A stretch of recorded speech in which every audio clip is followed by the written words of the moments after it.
Hi everyone. Last week in Washington DC, Paschal Donohoe attended the IMF and World Bank annual meeting. Now he was there in his role as Finance Minister of Ireland and also President of the Eurogroup. Now he also had a number of other engagements, including one with the Atlantic Council. We all know about the Atlantic Council. Of course, this has been pursuing US hegemony for a long number of years. It was set up post World War II in the context of forging closer relationships between the United States of America and Europe. And fundamentally, what it's all about is pursuing the US corporate interests and pushing the neoliberal agenda across Europe.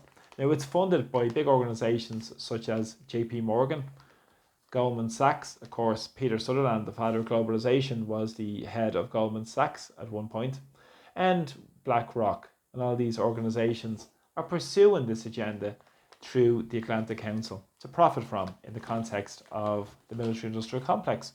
Also, and this is why Paschal was at the Atlantic Council, because Paschal spoke about his role over the last number of months in terms of pushing the digital euro. Now he hopes to have this well on its way by September and October of 2026, which is the second half of next year, when Ireland is due to host the European Council presidency. So he's hoping for discussions with the European Parliament to push this through late next year. He also spoke about the Capital Markets Union in terms of bringing these markets together right across Europe to benefit the richest in European society. Of course, we always know that Brussels represents those corporate interests against the interests of ordinary people. And he also spoke about the public finances and the investment balance. Of course, this is across the European Union and their budgets, and he's talking about the new European budget, which is due to be agreed upon during the second half of next year as well at the European Council presidency, which is being hosted in Ireland, that Micheál Martin is trying to hang on for, so he can play like the good EU branch manager he is for Ursula von der Leyen.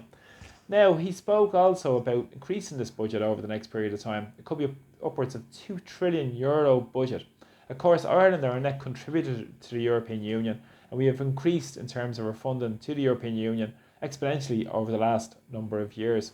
And also, that's not to mention the massive amounts of debt we owe on our national debt that's being paid back to those bondholders right across Europe and across the world.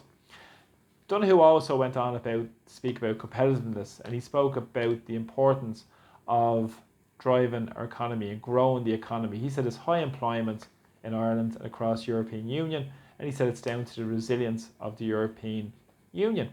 Isn't that interesting? When we see a massive deindustrialization going on right across Europe, we see many companies suffering because of the cost of living disaster and because of high energy costs as well. But he spoke about the shock of the war in Ukraine, and he said they've been resilient to cope with this shock.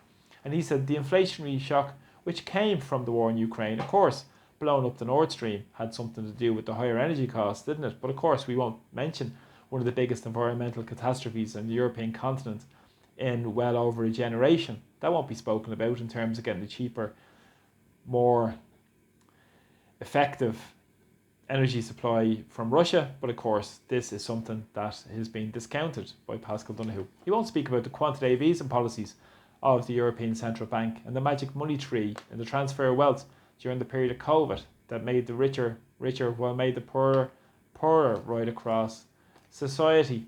But Donohoe was also asked about Ireland's defence, and this is where it comes to with the Atlantic Council. Of course, it's about pushing their hegemony and pushing their agenda right across Europe, but also it's about boosting the profits of the military-industrial complex that many of these companies that I mentioned earlier, such as Goldman Sachs, BlackRock, and many others, are profiting from the misery of war and the reconstruction of what comes after war, while ordinary people are the ones that suffer and die. Now, he spoke about the maritime surveillance that we need to invest in Ireland, and also about radar across Ireland as well. And he said it's about rapidly increasing spending right across Europe. Now, this is part of this €2 trillion budget that's going to come up over the next number of years. It's part of the Rearming Europe plan, which is an €800 billion deal organised by Ursula von der Leyen. Of course, Pfizer also are one of the key beneficiaries to the Atlantic Council as well. So you see where this is going. This is pursuing this agenda despite what goes on in the theatrics of political life day to day. This is the real organisation of what the plans really are being laid out in front of our eyes, all at the behest of these massive corporations who will profit from this through the Atlantic Council. Now, what's really fascinating with this is that over the last number of years, we've seen the erosion of Irish neutrality deliberately by successive governments. And of course, Micheál Martin, when he was Minister for Defence and Foreign Affairs, went to the Atlantic Council last year and spoke about increasing our budget on, inverted commas, defence. NATO have already said that they're looking at up to 5% of GDP spending right across Europe on NATO countries. And of course, Ireland just wants to join NATO. And of course, already Martin has looked at being part of this coalition of the willing. He's trying to further erode our neutrality through the erosion of the triple lock. Of course, we remember those European treaties that we had to repeatedly vote on because we were so dead set on maintaining our neutrality. But of course, Martin has no interest in representing the people of Ireland. He has only his interest in representing his masters in Brussels and Washington, D.C. And of course, Ireland has always been a member over the past number of years of the Partnership for Peace with NATO since 1999. And also they've been raiding the European Peace Facility for weapons of war. The former European Foreign Affairs High Commissioner, Joseph Borrell, also spoke about using that facility, a European peace facility, might I add, for weapons of war. Of course, so-called non-lethal aid has been sent to countries such as Ukraine. And, of course, more and more of our public money has been sent there as well, under the guise of humanitarian aid, which is nothing more than just a washing machine for those who are very wealthy at the top of society. It's interesting as well, a couple of years ago when Joe Biden was speaking at the Atlantic Council, he spoke about that Ukraine should get rid of their prosecutor general who was investigating the claims of the involvement of Burisma with his son Hunter Biden. He was told to be removed from his position if Ukraine was going to continue to get funding. And lo and behold, he was removed from his position. No, nothing to see here.